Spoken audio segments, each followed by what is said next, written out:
Cambridge University Genetics Lab, winter of 2023.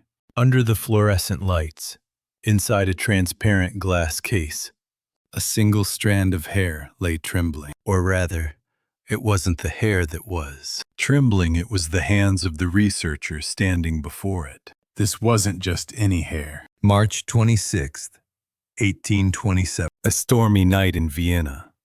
Thunder and lightning tearing through the sky. In a cramped attic room, this thin fiber was cut from Ludwig van Beethoven's head just moments before he drew his last breath. And locked inside this delicate strand was the chemical formula of every agony he'd endured throughout his life. When the research team loaded the sample into the mass spectrometer and began breaking down its molecular structure with an ultra-precision laser, they had no idea. They didn't know they were about to reread a giant suicide note written 200 years ago. Numbers started flickering across the screen. Lead concentration, 64 times above normal levels. Arsenic concentration, 13 times above normal levels. Mercury detectable at significant levels. The lab fell silent. We've always called Beethoven the genius who lost his hearing. But in 2024, science gave him a new name, a soul trapped inside a poisoned body. Beethoven drank wine every single day. He particularly favored cheap, sweet wines. Back then, low-quality wines circulating in Austria and Germany had a little something added to neutralize the sourness and boost the sweetness. Lead acetate, a sweetener. This practice, inherited from Roman times, continued openly into the 18th and 19th centuries. The manufacturers gave it a romantic name, sugar of Saturn. But the reality was far from romantic. With every sip, neurotoxins spread through his bloodstream, coursing through his entire body. Beethoven suffered from severe abdominal pain his entire life. In letters to his friends, he repeatedly complained of pain that twisted his guts. Modern medicine calls this lead colic, a classic symptom that appears when lead particles damage the intestinal walls and paralyze the nerves. But Beethoven himself never knew. He never knew that the wine he drank for comfort was slowly killing him. The hearing loss wasn't simply an ear problem. Lead poisoning doesn't just attack the peripheral nervous system. It invades the central nervous system, too. It disrupts the signal transmission between the auditory nerve and the brainstem.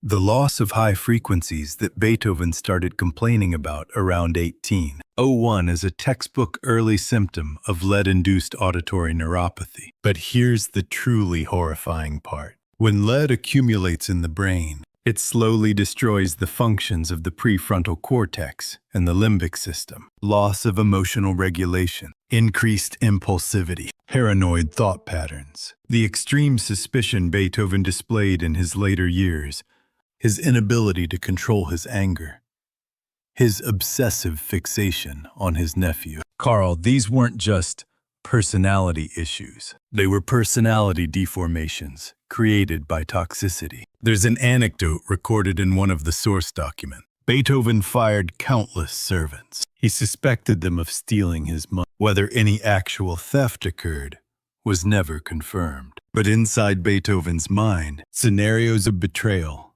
played out every single night. Phantom enemies created by lead. He spent his life fighting enemies that didn't exist. Slowly, exhausting himself in solitude. In 2024, the research team announced another shocking discovery. Beethoven's Y chromosome didn't match that of the male descendants of the Van Beethoven family, the lineage he'd believed in his entire life. The implications were clear. Somewhere in Beethoven's paternal ancestry, a bloodline different from the official records had mixed in. The research report cautiously labeled it an extra-pair paternity event. But what if Beethoven had known this himself? He spent his whole life believing he was descended from a Dutch noble family. He hung a portrait of his grandfather, Ludwig van Beethoven, in the center of his room, and gazed at it to confirm his own worth. I carry noble blood, therefore I bow to no one. But DNA speaks cold. The bloodline you believed in? It's not certain. October 6th, 1802. Beethoven sat in a small room in Heiligenstadt, on the outskirts of Vienna, and wrote a letter. Oh, my brothers.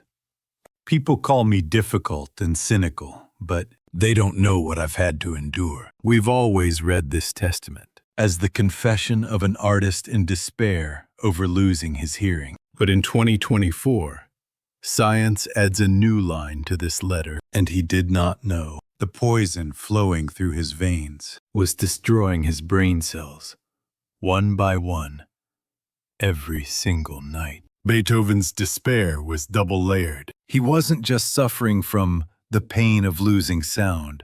He was living in the terror of losing himself. Lead poisoning destroys emotional equilibrium. What made you laugh yesterday makes you rage today. You want to love, but only hatred surges up. You want to trust, but only suspicion grows. Beethoven wrote in a letter, I cannot even understand myself. That wasn't poetic language. Literally, he was battling a strange self, created by a brain eroded by poison. The Cambridge research team's final sentence read, Ludwig van Beethoven departed this world, never knowing where his suffering came from. But now we know. His pain had a name. It had a cause, and none of it was his fault. If you were Beethoven, if you'd known your irritability wasn't a character flaw, but a chemical reaction, if you'd known that pushing away the people you loved wasn't your will, but the fluctuating concentration of lead particles in your brain, wouldn't you have been able to forgive yourself?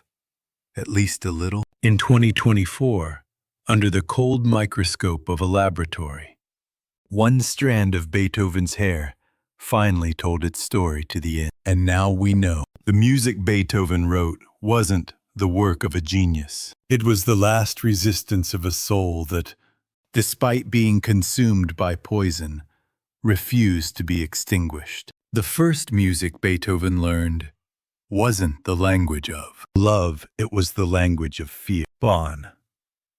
The end of a narrow alley. A shabby two-story house. Winter night, 1775. 5-year-old Ludwig was already asleep, but the front door creaked open, and his eyes snapped wide. The smell of alcohol, footsteps climbing the stairs, unsteady and stumbling. His father's voice, Johann van Beethoven, already soaked in drink. Ludwig, get up! According to the records, this was routine. His father would return from the tavern, wake the sleeping child, and sit him at the piano. Outside, it was still pitch black. 2 in the morning.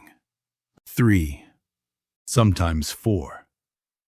Play it again. That was wrong. Lift your fingers higher. Mozart was performing before kings at your age. Small fingers trembled on the keys. Tears, half exhaustion, half terror, fell onto the keyboard. But his father didn't stop. Johann van Beethoven. He'd once been a tenor in the court of the Prince Elector of Cologne, but his voice never shone as brightly as his father Ludwig's had. No promotions came. His salary was frozen. Colleagues called him only the Kapellmeister's son. Johann began leaning more and more on alcohol. The dream he couldn't achieve himself, he'd force his son to achieve instead. In 1778, he put 8-year-old Ludwig on a public stage in Cologne. But the poster read, a child prodigy, 6 years old, Ludwig van Beethoven in concert. He'd lied about his age, knocked off 2 whole years. The boy had to look younger,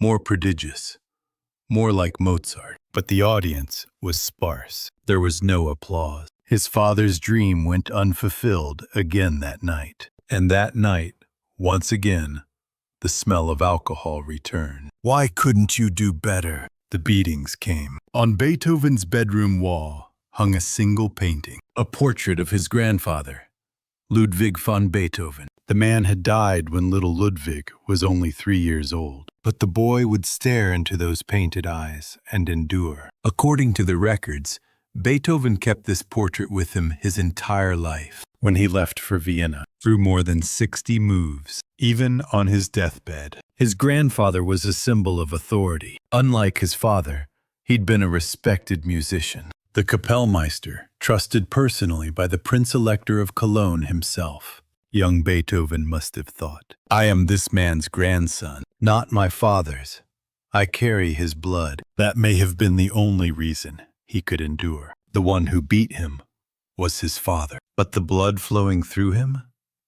That was his grandfather's. In 1781, salvation arrived for 11-year-old Beethoven, Christian Gottlob Neff, the newly appointed court organist, a composer, and an Enlightenment thinker. This man recognized Beethoven's talent at first glance, but Neff didn't push the boy the way Johann had. Instead, he handed Ludwig a book of sheet music, Johann Sebastian Bach's The Well-Tempered Clavier. Study this. Music isn't played only with your fingers. It's played with your mind and with your heart. According to the documents, this was the turning point that taught Beethoven the essence of music. Bach's counterpoint. Multiple melodies moving independently, yet forming perfect harmony. For the first time, Beethoven began to understand that music was architecture. Neff wasn't just a music teacher.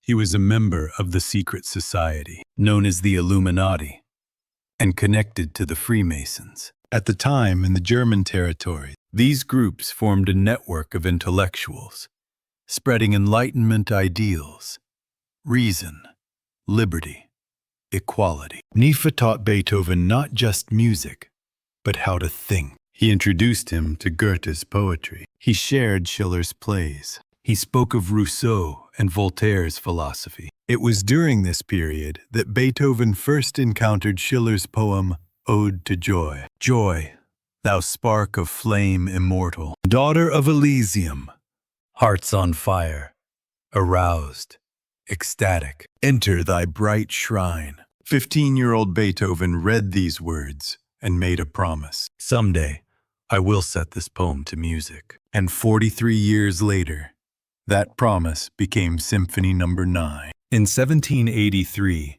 Neff published an article in Kramer's music magazine. Ludwig van Beethoven, an 11-year-old boy, plays Bach's well-tempered clavier with skill and demonstrates remarkable improvisational ability. If this young genius continues to grow, he will become a second Mozart. But Neff didn't know. Beethoven wouldn't become a second Mozart. He would become the first Beethoven. The fear planted by his father, the pride left by his grandfather, the door to freedom opened by Neff. These three forces mixed together, forming one of history's greatest and most tormented souls.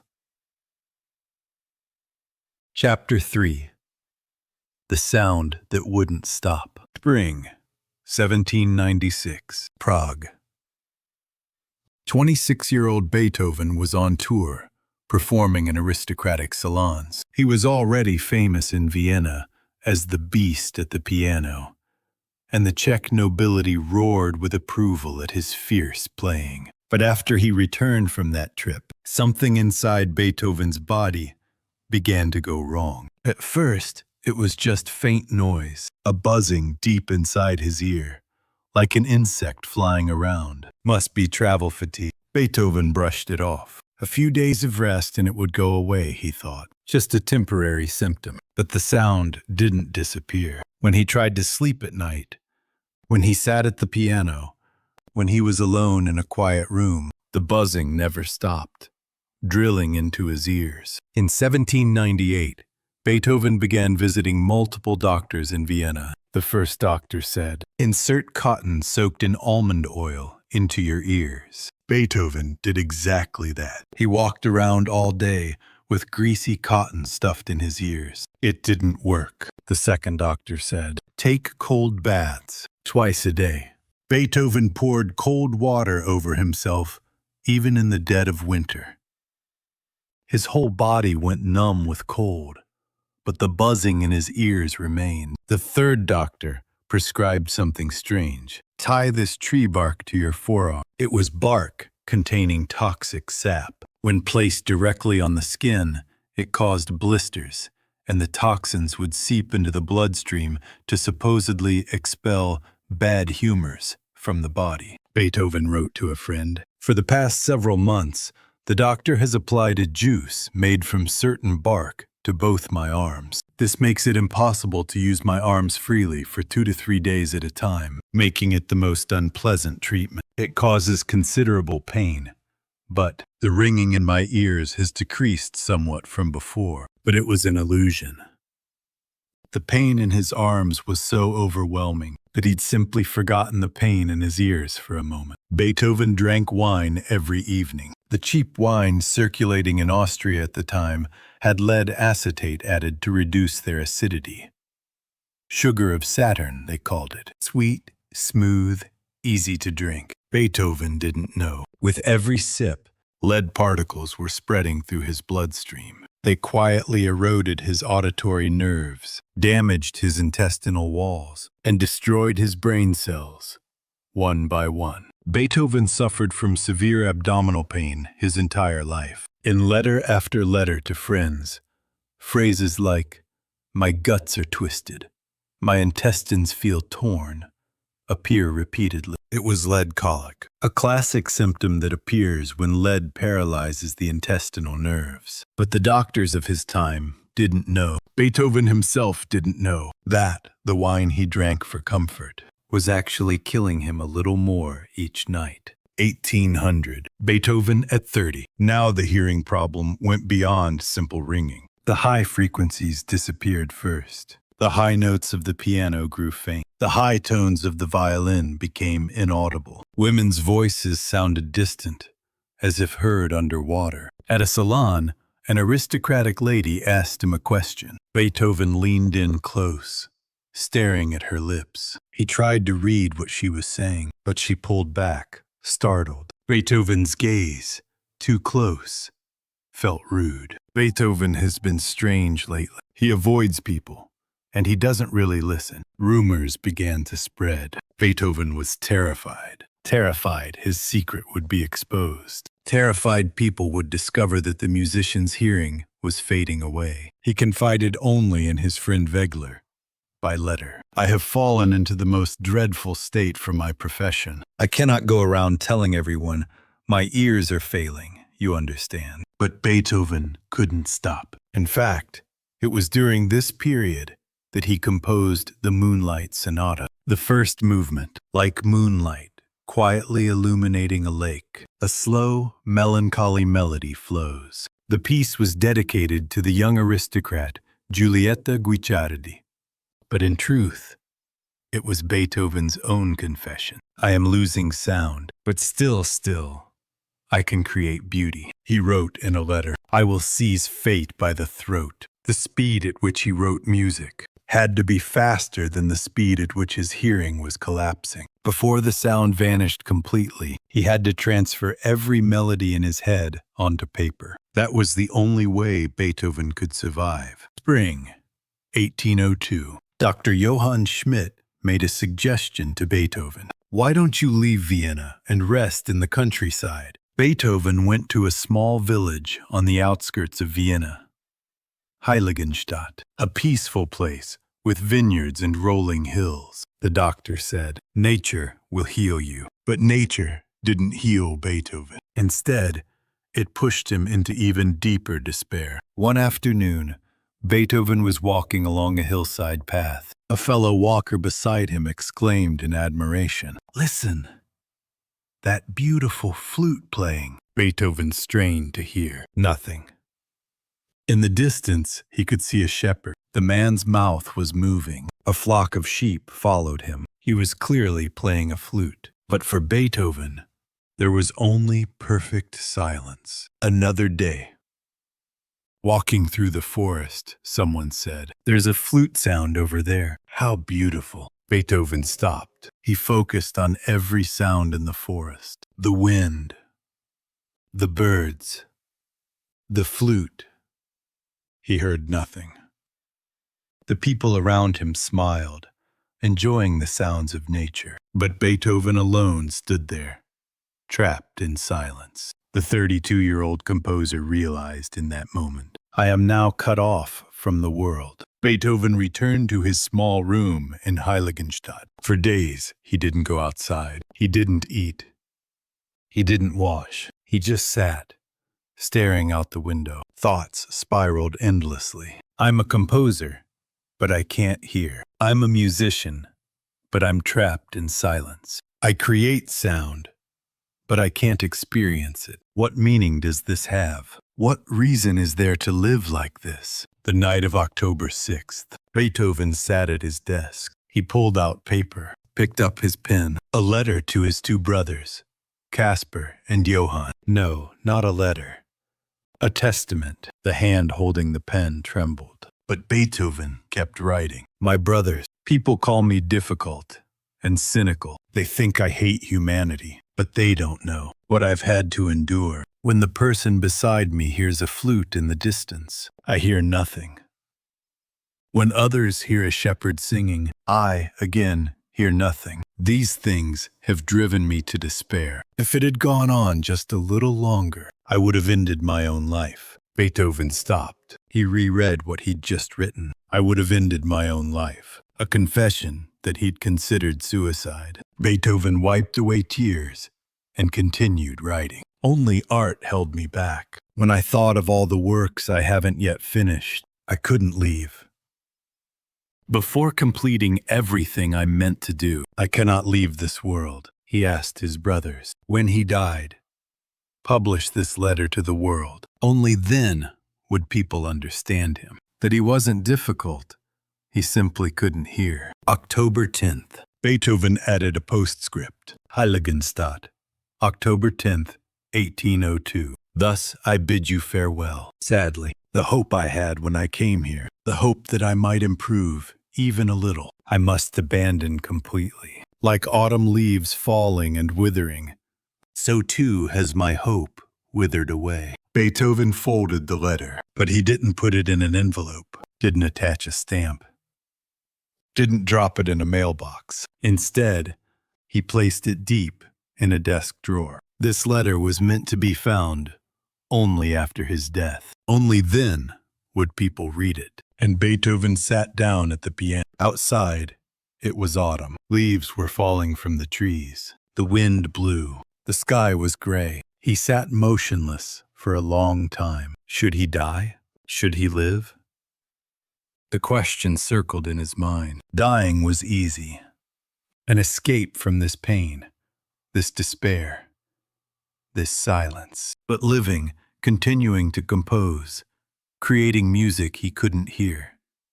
Beethoven placed his fingers on the keys, and he played. The sound reached him only faintly, but he could feel it. The vibration of the keys, the trembling of the instrument, the wave of music traveling through his body. He realized music isn't heard only with the ears. It can be heard with the heart, with the body, with the soul. And he still had work to do. Beethoven opened his manuscript paper, and he began to write. A new symphony, no longer imitating Haydn or Mozart, something completely new. A music filled with pain, with despair, but also with overcoming it with victory. Symphony number 3, later to be called Eroica. A few days later, Beethoven left Heiligenstadt. He returned to Vienna. He had changed. He no longer hoped to regain his hearing. He no longer sought people's understanding. He no longer wanted their pity. He simply composed, whether he could hear or not, whether the world understood or not, whether he lived long or not. He would create music. That was his fate, his duty, his reason for being. Before silence consumed him completely, he resolved to leave as much sound as possible in the world. Chapter 5. Hearing through the body. Beethoven placed his hands on the keys and played. The sound barely reached him, but the vibration, he could feel it. The piano wasn't just an instrument that produced sound. It was a living body that trembled. Beethoven began experimenting. He took a wooden stick thin, about the length of a pencil, and clenched it between his teeth. The other end he pressed against the soundboard of the piano. Then he played. The vibration traveled from the piano, through the stick, into his jaw, up through his skull, and directly into his brain. It wasn't sound anymore. It was sensation. Different notes created different vibration. A low C vibrated slowly, heavily. A high C vibrated rapidly, lightly. He couldn't hear them, but he could feel them. According to records, Beethoven used this method throughout his later years. Visitors to his home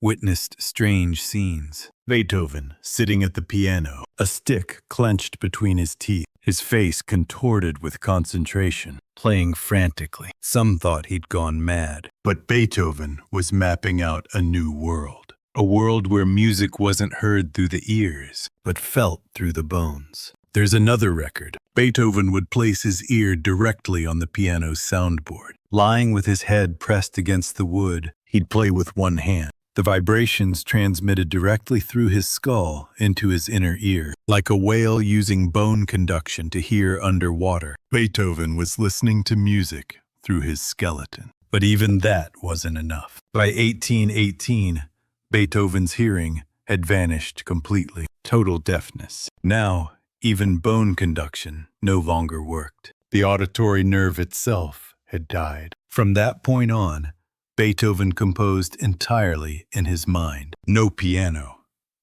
no violin, no orchestra, just paper, pen, and his imagination. How is this even possible? How can someone who can't hear write music? The answer lies in something called audiation, the ability to hear music inside your mind. Every musician develops this skill to some degree. When you see sheet music, you hear the sound in your head. When you imagine a melody, you can write it down as notes. For Beethoven, this internal hearing had been trained since childhood. He'd played thousands of pieces. He knew the timbre of every instrument, the brightness of a violin, the depth of a cello, the power of a trumpet, the resonance of a timpani. All of it was stored in his memory. So even in complete silence, Beethoven could imagine an entire orchestra. He knew, if I write these notes for the violins, they'll sound like this. If I add French horns here, the harmony will feel like this. If the timpani enters at this moment, the tension will explode like this. He couldn't hear it with his ears, but he could hear it with his mind. Still, there was a problem. Complex harmonies, when multiple instruments play simultaneously, become nearly impossible to verify without actually hearing them. A single melody?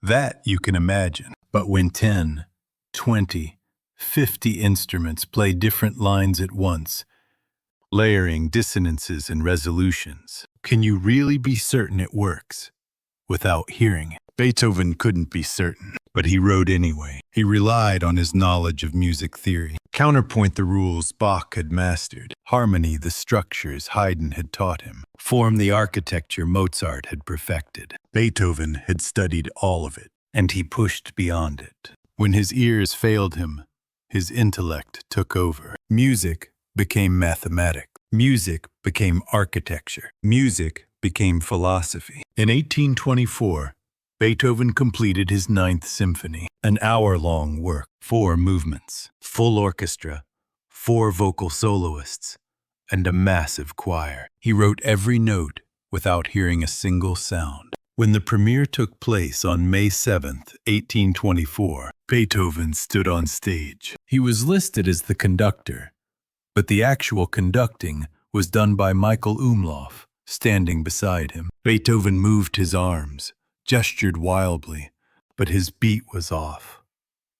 Sometimes too fast, sometimes too slow. Sometimes he cued an entrance that had already passed. The orchestra ignored him. They followed Umlauf. Beethoven didn't know. The music played. The choir sang. The audience sat breathless. And when the final chord sounded, silence. Then explosion. The audience leapt to their feet. Applause like thunder. Hats thrown in the air. Handkerchiefs waving.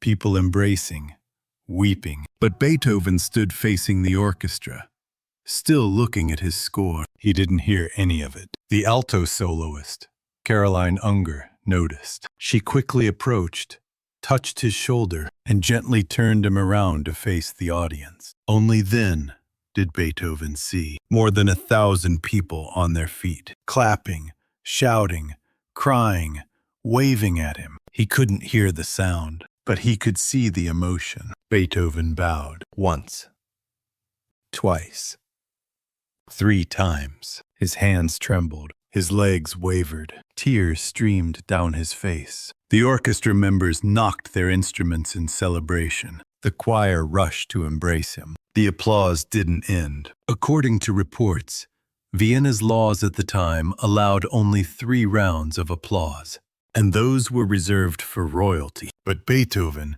received 5. The police had to intervene to restore order. How is this possible? How could a composer who couldn't hear create humanity's greatest symphony? The answer is simple, and yet profound. Beethoven didn't compose with his ears. He composed with his soul. After the crisis at Heiligenstadt, Beethoven declared, "From now on, I will take a new path." That new path would give birth to the most dynamic, combative style in musical history, the heroic style. 1803. Beethoven began work on his 3rd symphony. This wasn't going to be like his first 2 symphonies. This was going to be a revolution. At the time, Europe was in turmoil. The French Revolution had toppled the old aristocracy, and rising from the chaos was one man, Napoleon Bonaparte. Beethoven worshipped him. To Beethoven, Napoleon represented everything he believed in: liberty, equality, fraternity. A commoner who'd risen to lead a nation. A military genius who'd defeated the corrupt kings of Europe. A champion of the people. Beethoven decided, "I will write a symphony for Napoleon." He worked feverishly. The first movement alone, longer than entire symphonies by Haydn or Mozart. Massive orchestral forces, violent dynamic contrasts, harmonies that shocked the ear. At one point during rehearsals, Beethoven's student Ferdinand Ries heard something strange. In the recapitulation of the first movement, a horn entered early, before the strings had finished. It sounded like a mistake. Ries blurted out, "The horn player came in wrong." Beethoven exploded. "Wrong! That's exactly what I intended. Don't you hear the tension it creates?" It was a revolutionary moment. Beethoven was deliberately breaking the rules, creating dissonance, creating shock. Music was no longer about pleasing the aristocrats. Music was about expressing truth. The second movement, a funeral march, slow, dark, devastating, a hero's death. The third movement, a scherzo, playful, wild, full of life. The fourth movement, triumph, victory over death, victory over fate. Beethoven finished the score and wrote on the title page, Sinfonia Grande, intitolata Bonaparte, Grand Symphony, entitled Bonaparte. He was ready to send it to Paris, to dedicate it to his hero. But then, May 18th, 1804, news arrived in Vienna. Napoleon Bonaparte had crowned himself Emperor of France, not elected, not chosen by the people. He'd placed the crown on his own head. Beethoven's student Ries was there when Beethoven heard the news. According to Ries, Beethoven's face turned red. His hands clenched into fists. He shouted, "So he's just like all the others. He'll trample on human rights. He'll put himself above everyone. He's nothing but a tyrant." Beethoven grabbed the title page of the symphony and tore it.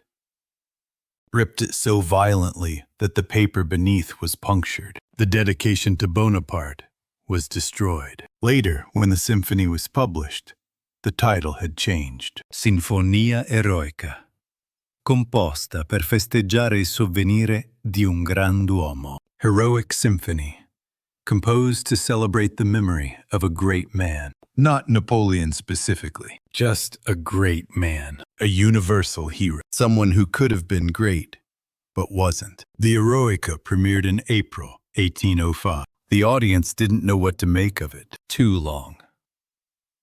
Too strange. Too loud. One aristocrat muttered, "This is nothing but noise and confusion." But Beethoven didn't care. He wasn't writing for them anymore. He was writing for himself, for history, for the future. The Eroica wasn't just a symphony. It was Beethoven's declaration of independence. From patrons, from tradition, from fate itself. He'd written on the manuscript, "I will seize fate by the throat. It will never bend me completely to its will." And he meant it. 1808. Beethoven had been working on two symphonies simultaneously. One was bright, pastoral, peaceful. The other, dark, violent, relentless. Symphony No. 5 in C minor and Symphony No. 6 in F major, the pastoral. On December 22nd, 1808, Beethoven held a marathon concert at the Theater an der Wien. The program: Symphony No. 5, world premiere. Symphony No. 6, world premiere. Piano Concerto No. 4, with Beethoven as soloist. Movements from the Mass in C major. The concert lasted over 4 hours. The theater wasn't heated. The audience shivered in the freezing cold. The orchestra was under-rehearsed. Mistakes were everywhere. But none of that mattered, because the opening of Symphony No. 5 changed music forever. Da-da-da-dum. 4 notes, that's all. But those 4 notes contain the entire human struggle. Beethoven's secretary, Anton Schindler, later asked him, "What does that opening mean?" Beethoven replied, "Thus fate knocks at the door." Fate. Not a gentle visitor, not a distant concept. Fate. Pounding on your door, demanding entry. The entire first movement is built from those 4 notes. They appear again and again, transformed, inverted, fragmented, rebuilt. It's obsessive. It's relentless. It's Beethoven saying, "Yes, fate is knocking, but I will fight back." The second movement, a moment of rest, a glimmer of hope. The third movement, fate returns. The struggle resumes. But then, the fourth movement explodes. C minor, the key of darkness, transforms into C major, the key of light. Triumph. Victory.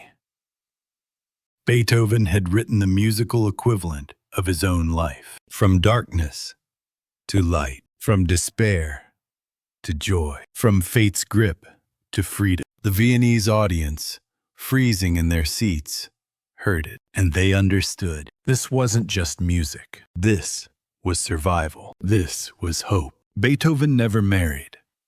He was attracted to women throughout his life, but every love ended in failure, and there was a pattern. The women he fell for were always unreachable. Aristocrats far above his social class. Married women. His students' relationships forbidden by propriety. Or his patrons' daughters, women he could never dare approach as an equal. It's as if Beethoven deliberately chose impossible loves. Perhaps because he knew, deep down, that marriage would interfere with his music. Or perhaps because he feared that if someone truly knew him, his deafness, his rage, his instability, they would leave. Better to love from a distance. Better to love the unattainable. But there was one love that haunted him forever. July 6th and 7th, 1812. Teplitz, a spa town in Bohemia. Beethoven sat in his room and wrote a letter. Not to a friend, not to a patron, to a woman whose name he didn't write. My immortal beloved, my angel, my all, my very self. Only a few words today, and in pencil yours. Not until tomorrow is my lodging definitely fixed. What longing with tears for you. You, my life, my everything. Farewell. Oh, continue to love me. Never misjudge the most faithful heart of your beloved. Ever thine. Ever mine.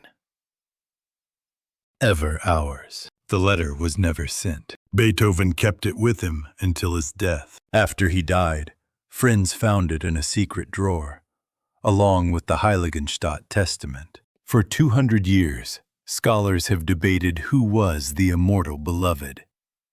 There are several candidates. Giulietta Guicciardi, the young countess to whom Beethoven dedicated the Moonlight Sonata, but she married someone else. Teresa Malfatti, another aristocrat. Some believe the famous piece Für Elise was originally Für Therese, and the name was misread due to Beethoven's terrible handwriting. Josephine Brunswick, a countess who exchanged passionate letters with Beethoven, but she was married and later widowed. Some believe she bore Beethoven's illegitimate child. Anthony Brentano, the wife of a Frankfurt merchant, the most likely candidate, according to modern research. She was in the right place at the right time when the letter was written, but we'll never know for certain. Beethoven took the secret to his grave. What we do know is this: whoever she was, he loved her desperately, and he couldn't have her. In the letter, Beethoven wrote,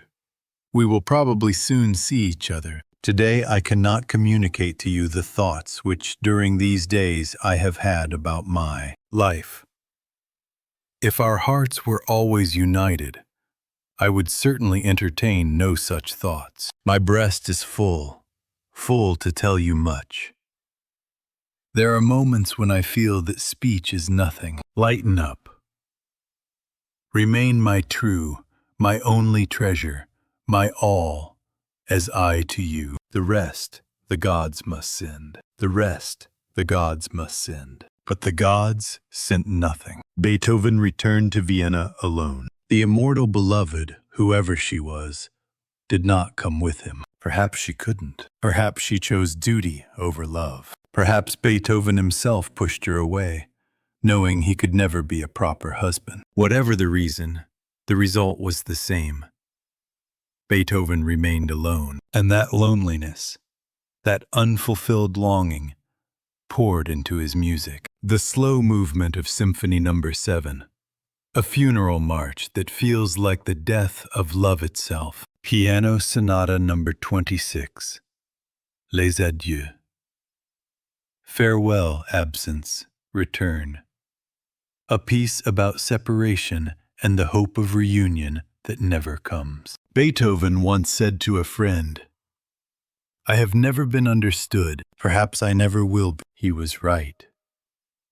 1815. Beethoven's brother, Caspar Karl, died of tuberculosis. He left behind a widow Johanna and a 9-year-old son, Karl. In his will, Caspar Karl named 2 guardians for the boy, his wife Johanna, and his brother, Ludwig, joint custody. But Beethoven refused. He despised Johanna. Years earlier, she'd been convicted of embezzlement, stealing a necklace. In Beethoven's eyes, she was immoral, unfit to raise a child. He went to court, and for the next 5 years, Beethoven fought a brutal legal battle to gain sole custody of his nephew. He wrote letters to judges, claiming Johanna was a terrible mother. He called her the Queen of the Night, a reference to the evil character in Mozart's Magic Flute. He demanded that Karl be taken from her completely. The courts initially sided with Beethoven. After all,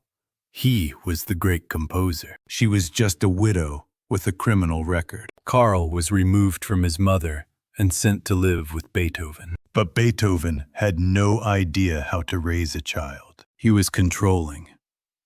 He was paranoid.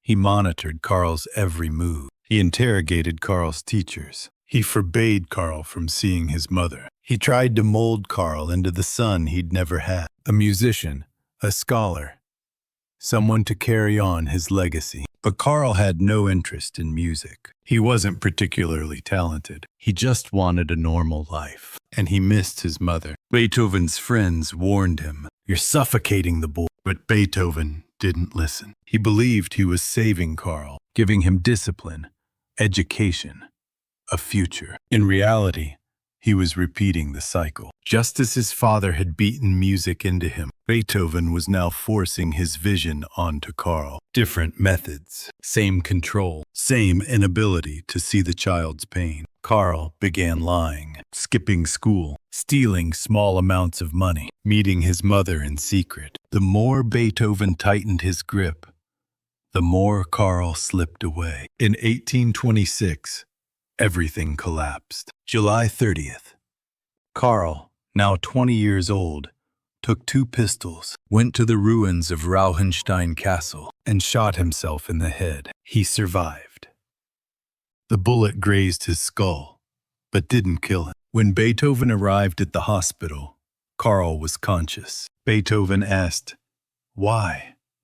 Why did you do this?" Karl replied, "Because you tormented me too much." Beethoven was devastated. The one person he'd tried to save, he'd nearly destroyed. Karl recovered physically, but emotionally, the damage was done. He joined the army, anything to get away from his uncle. Beethoven was left alone again, this time with the unbearable knowledge. His love had become a prison. 1818. Beethoven's hearing vanished completely, not gradually diminished, not partially remaining, gone.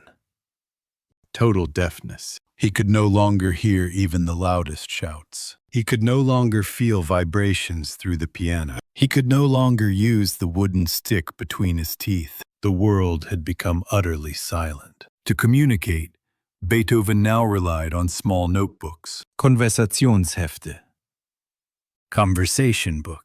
When someone wanted to talk to him, they wrote in the notebook. Beethoven would read their words, then respond aloud. He could still speak.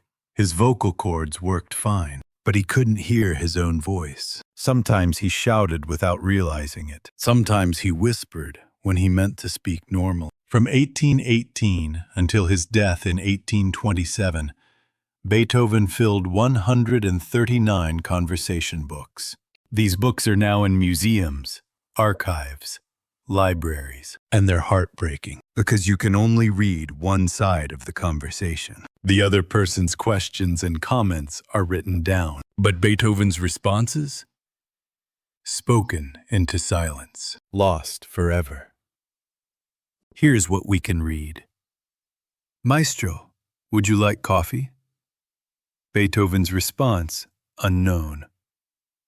The weather is nice today. Perhaps a walk?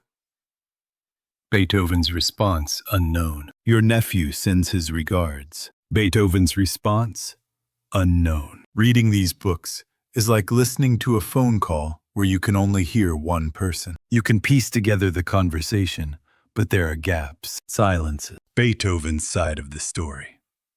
Swallowed by time. One entry from 1820. A visitor writes, Maestro, I heard you were working on a new symphony. Will it be ready soon? We don't know what Beethoven answered, but in the next line, the visitor writes, That is wonderful. The world is waiting. Another entry from 1822.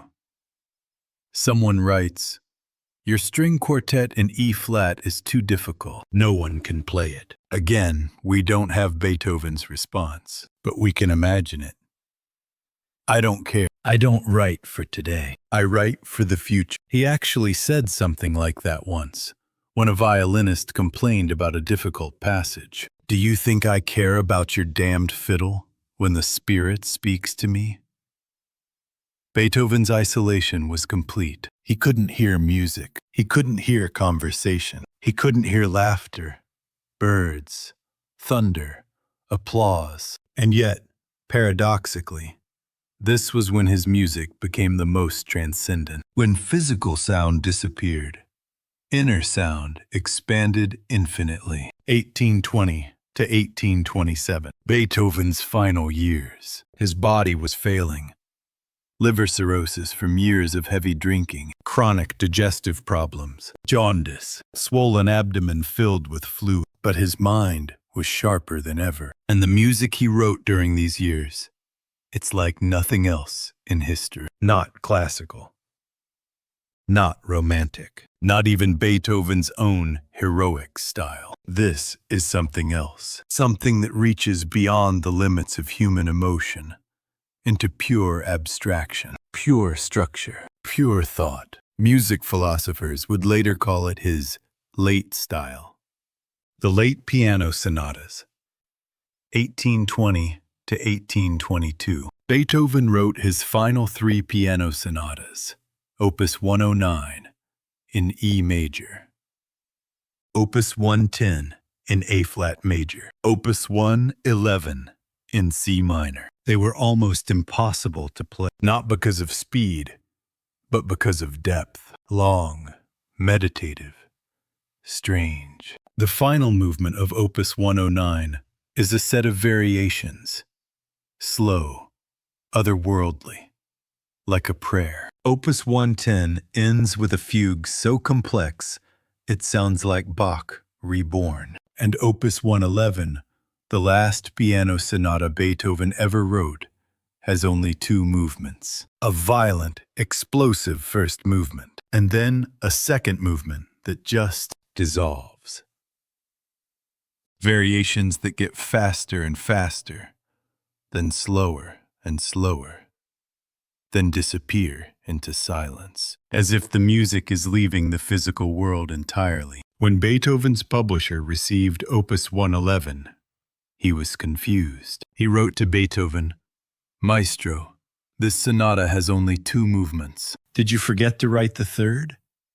Beethoven replied, "I had no time to write a 3rd movement. I was too busy with other thoughts." The truth is, the piece was complete. 2 movements were all it needed. Beethoven was no longer following the rules. He was inventing new ones. The Missa Solemnis, 1819 to 1823. Beethoven spent 4 years composing the Missa Solemnis, the solemn mass. It was originally meant for Archduke Rudolph's installation as Archbishop of Olomouc, but Beethoven missed the deadline by 3 years. Because he wasn't writing a mass for a ceremony. He was writing a mass for God, or rather a mass about humanity's relationship with God. At the top of the manuscript, Beethoven wrote, "Von Herzen möge es wieder zu Herzen gehen." From the heart, may it return to the heart. The Missa Solemnis is overwhelming. Massive orchestral forces. A chorus pushed to the limits of human vocal ability. The Kyrie alone lasts nearly 10 minutes. The Credo. A declaration of faith is explosive, almost violent in its conviction. The Agnus Dei, a plea for peace, includes a shocking moment. The music suddenly shifts to military drums and trumpets. War interrupts the prayer. But then the prayer returns, stronger, softer, pleading. Dona nobis pacem. Grant us peace. Beethoven, who'd lived through the Napoleonic Wars, who'd seen Vienna occupied by French troops, who'd felt the cannons shake the city walls. He knew what war meant, and he was begging for peace, not from God alone, but from humanity itself. 1824. Beethoven had been working on his 9th Symphony for years. It was going to be his last. He knew it. And he wanted it to be something unprecedented, something no one had ever dared. For decades, he'd carried a piece of paper in his pocket. On it, a poem by Friedrich Schiller, Ode to Joy. All men become brothers, where your gentle wing abides. Beethoven had loved this poem since he was 15 years old. Back in Bonn, when his teacher Niefe had first introduced him to Enlightenment philosophy. The idea that all humans, regardless of class, nation, religion, were equal, were siblings, were united. Beethoven had wanted to set this poem to music for 40 years, and now, finally, he would. But how? Symphonies were instrumental. They didn't have singers. They didn't have words. Beethoven didn't care. He'd break the rules. Again, the Ninth Symphony begins in mystery. A low, rumbling, almost formless sound. Then the first movement explodes. Dramatic, turbulent, questioning. The second movement, a wild scherzo. Driving, relentless. The third movement, a slow, serene meditation. Heaven itself. But then, the fourth movement begins, and everything stops. A harsh, dissonant chord. The orchestra fragments. Bits and pieces of the previous three movements return, but the cellos and basses reject them. No, not that. Not that either. And then, quietly, a new melody appears. Simple, gentle. The theme of joy. The cellos and basses sing it first. Then the violas join. Then the violins. The entire orchestra slowly builds this melody, louder, brighter. And then, for the first time in symphonic history, a human voice enters. A baritone soloist stands and sings. Oh, Freunde, nicht diese Töne. Oh, friends, not these tones. Let us sing something more pleasant, more full of joy.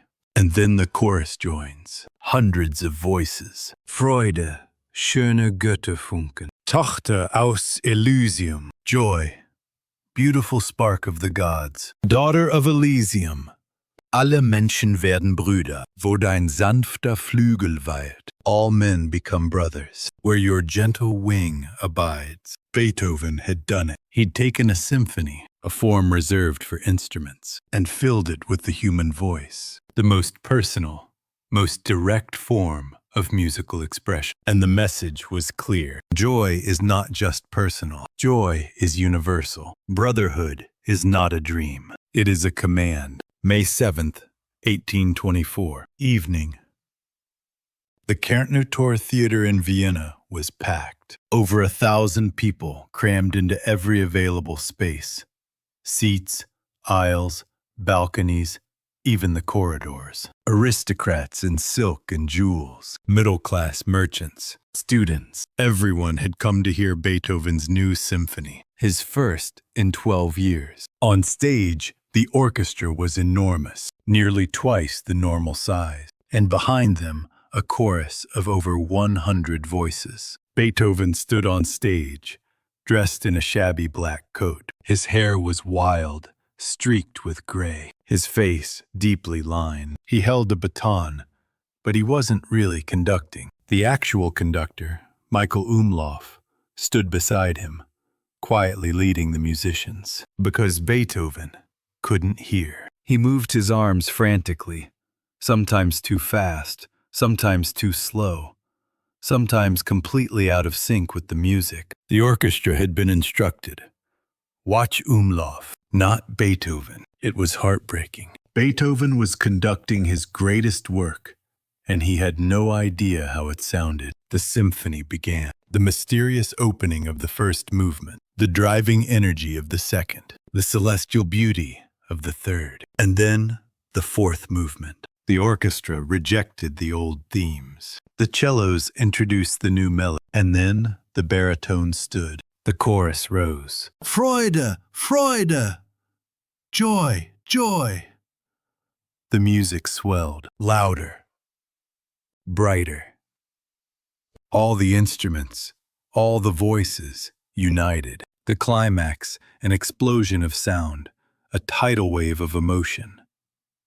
And then, silence. The final note faded. The music was over. For a brief moment, the theater was perfectly still. No one moved. No one breathed. And then, the audience erupted. People leapt from their seats. They shouted. They waved handkerchiefs. They threw their hats in the air. Some were crying. The applause was deafening, thunderous, like a storm breaking over the theater. But Beethoven didn't hear any of it. He stood on stage, still facing the orchestra, still looking at his score, completely unaware. Caroline Unger, the alto soloist, noticed. She quickly stepped forward, took Beethoven gently by the arm, and turned him around to face the audience. And Beethoven saw 1,000 people on their feet, clapping, shouting, weeping, waving handkerchiefs like white flags of surrender. He couldn't hear the sound, but he could see the emotion. He could feel it. Beethoven bowed once, twice, 3 times, 4 times, 5 times. The applause continued. At the time, Austrian law forbade more than 3 rounds of applause for anyone except the emperor. The police had to step in to quiet the crowd. Beethoven had received an honor reserved for royalty. Tears streamed down his face. The orchestra members tapped their instruments in tribute. The chorus members reached out to touch his hand. And Beethoven stood there deaf, isolated, alone but for one brief moment, connected to the entire world. After the concert, someone asked Beethoven how he felt. He said, "I heard nothing, but I saw everything." After the triumph of the Ninth Symphony, Beethoven should have been content. He'd achieved immortality, but he was still human. And his humanity was crumbling. His health deteriorated rapidly. The liver cirrhosis, caused by years of drinking cheap wine tainted with lead, had progressed to its final stage. His abdomen swelled with fluid. He had to undergo a painful procedure called paracentesis, draining the fluid with a needle 4 times in his last months. Each time, several liters of yellowish liquid were removed. Each time, the relief was temporary. His nephew Karl, after recovering from the suicide attempt, wanted nothing to do with him. Karl joined the army the furthest he could get from Vienna, from Beethoven, from that suffocating love. Beethoven's friends visited less frequently, not because they didn't care, but because communicating with him had become so difficult. The conversation books piled up, unanswered questions, one-sided dialogues. But Beethoven kept working. He wrote his final string quartets, pieces so strange, so introspective, that even today they're considered among the most difficult music ever written. String Quartet number 13 in B-flat major includes a movement called cavatina, a song without words. Beethoven marked it beklemmt, oppressed, suffocated. He told a friend, "Never has my own music affected me so much. Even thinking about this piece makes me weep." The Grosse Fugue. Great Fugue. Originally the finale of the 13th Quartet, it was so long and complex that the publisher begged Beethoven to remove it. He did, and published it separately. The Grosse Fugue is chaos and order, fighting for dominance. It's violent, it's ugly, it's uncomfortable. When it premiered, critics called it incomprehensible, like Chinese, the confusion of Babel. But Beethoven didn't care. He said, "This is music for a future age." He was right. Today, the Grosse Fugue is considered a visionary masterpiece, 100 years ahead of its time. Stravinsky called it an absolutely contemporary piece of music that will be contemporary forever. March 1827. Beethoven was bedridden. His body was failing. Liver failure, kidney failure, pneumonia. His friends gathered around him. On March 23rd, a priest came to administer last rites. Beethoven reportedly said, "Plaudite, amici. Commedia finita est." Applaud, friends. The comedy is over. On March 24th, a gift arrived. A case of wine from his publisher, Schott. Beethoven looked at it and whispered, "Pity, pity too late." Those were his last coherent words. March 26th, afternoon.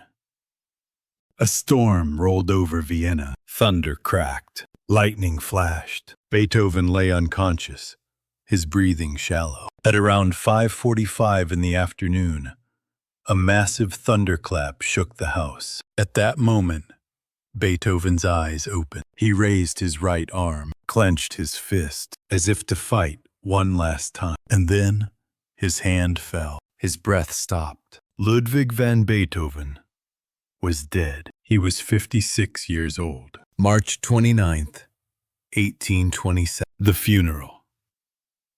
Over 20,000 people filled the streets of Vienna. Schools closed. Shops closed. The entire city came to mourn. The procession moved slowly through the streets. Musicians led the way, carrying torches. Among them was a young composer named Franz Schubert, who had idolized Beethoven all his life. Schubert carried a torch in the funeral march. The following year, Schubert himself would die at age 31 and request to be buried next to Beethoven. At the graveside, the poet Franz Grillparzer delivered a eulogy. The last master of resounding song, the gracious mouth by which music spoke, he who inherited and increased the immortal fame of Handel and Bach, of Haydn and Mozart, has ceased to be, and we stand weeping over the broken strings of an instrument now silent. Beethoven was buried in Währing Cemetery. Later, his remains were moved to Vienna's Central Cemetery, where they rest today, alongside Mozart, Schubert, Brahms, and Strauss. On his gravestone, a simple inscription: Ludwig van Beethoven. No other words. None were needed. After Beethoven's death, his friends went through his belongings. They found the conversation books, the Heiligenstadt Testament, hidden for 25 years, the letter to the immortal beloved, never sent, and something else: sketches. Hundreds of pages of sketches. Beethoven had been planning a 10th symphony. The opening theme was written out, fragments of melodies, harmonic progressions, but it was incomplete, unfinished. A symphony that would never be heard. In 1988, musicologist Barry Cooper attempted to reconstruct the first movement using Beethoven's sketches. It was performed, but everyone knew this was only a shadow, a ghost of what might have been. Beethoven's 10th Symphony remains one of music's great what-ifs. But what Beethoven did complete what he left behind was more than enough. 9 symphonies, 32 piano sonatas, 16 string quartets, 5 piano concertos, 1 violin concerto, an opera Fidelio about freedom and justice, the Missa Solemnis, over 700 works in total, and many of them, especially the late works, were composed in total silence, without hearing a single note. How is that possible? Scientists and musicians have studied this question for 2 centuries. Here's what we know. Audiation, the inner ear. Beethoven had what musicians call perfect pitch, the ability to identify and reproduce any musical note without reference. But more than that, he had extraordinary audiation, the ability to hear music entirely in his mind. When he looked at a page of music, he didn't just see symbols. He heard the full orchestra, the violins, the horns, the timpani, the human voice, all of it, perfectly clear, inside his head. 2. Muscle memory and vibration. Even when completely deaf, Beethoven could feel vibrations. He would place his hands on the piano, press his forehead against the soundboard, or bite down on a wooden stick connected to the instrument. He felt the music through his bones. 3. Structure and logic. Beethoven was a master of musical architecture. He could construct entire movements, 40 minutes of music, using pure logic and structure. Theme, development, recapitulation, fugue, counterpoint, variation. He built music the way an engineer builds a bridge. Even without sound, the structure held. 4. Emotional memory. Beethoven remembered what emotions sounded like: joy, rage, grief, triumph. He'd heard these emotions in music his entire life, and when he composed in silence, he drew from that emotional reservoir. He knew instinctively what grief sounded like, what victory sounded like, even if he couldn't hear it anymore. Before Beethoven, music was entertainment. Composers were servants of the aristocracy. They wrote music for dinners, dances, church services. Music was pleasant, elegant, forgettable. Beethoven changed that. He declared, "Music is a higher revelation than all wisdom and philosophy." Music wasn't decoration, it was truth. After Beethoven, composers weren't servants. They were prophets. They were philosophers. They were revolutionaries. Beethoven broke the rules. He made symphonies longer. He made sonatas more dramatic. He added singers to instrumental music. He used dissonance not as a mistake, but as a weapon. He made music mean something. And every composer after him had to deal with his shadow. Franz Schubert said, "Who can do anything after Beethoven?" Johannes Brahms took 21 years to write his first symphony because he was terrified of being compared to Beethoven. When it was finally performed, a critic called it Beethoven's 10th. Brahms was both honored and horrified. Richard Wagner said, "After Beethoven, what was left for us to do?" Gustav Mahler studied Beethoven's symphonies obsessively, trying to understand how one man could say so much with sound, even in the 20th century. Igor Stravinsky analyzed the Grosse Fuge and called it a miracle.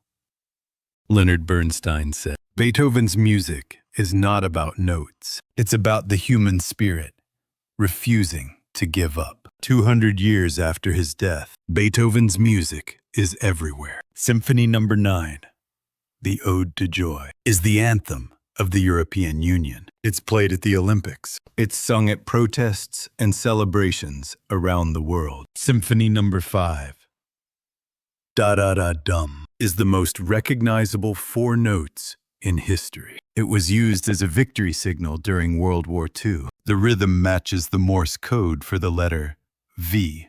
V for victory. The Moonlight Sonata has been streamed hundreds of millions of times. Für Elise is the first piece millions of children learn on piano. Beethoven's music is in films, commercials, video game. It's used to sell cars, phones, perfume. It's played in elevators and shopping malls. Some people say this cheapens his work, but maybe Beethoven would have liked it. He wanted his music to reach everyone, not just the aristocrats, not just the educated elite, everyone.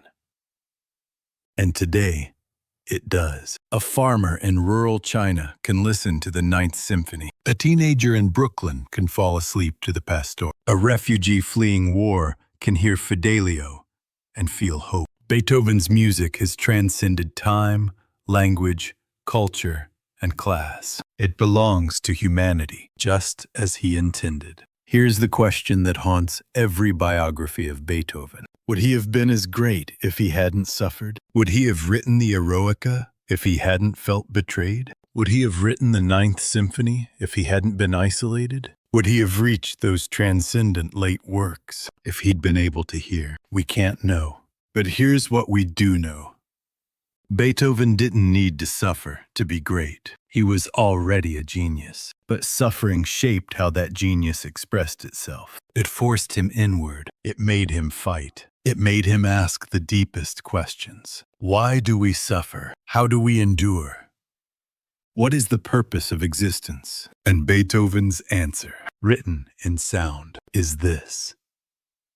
We suffer because we are human, but we endure because we are capable of beauty. And the purpose of existence is to create meaning from chaos. That's what the Ninth Symphony says. That's what every late quartet says. That's what his entire life says. There's a famous photograph of Beethoven's piano. It's in a museum now. The keys are worn down.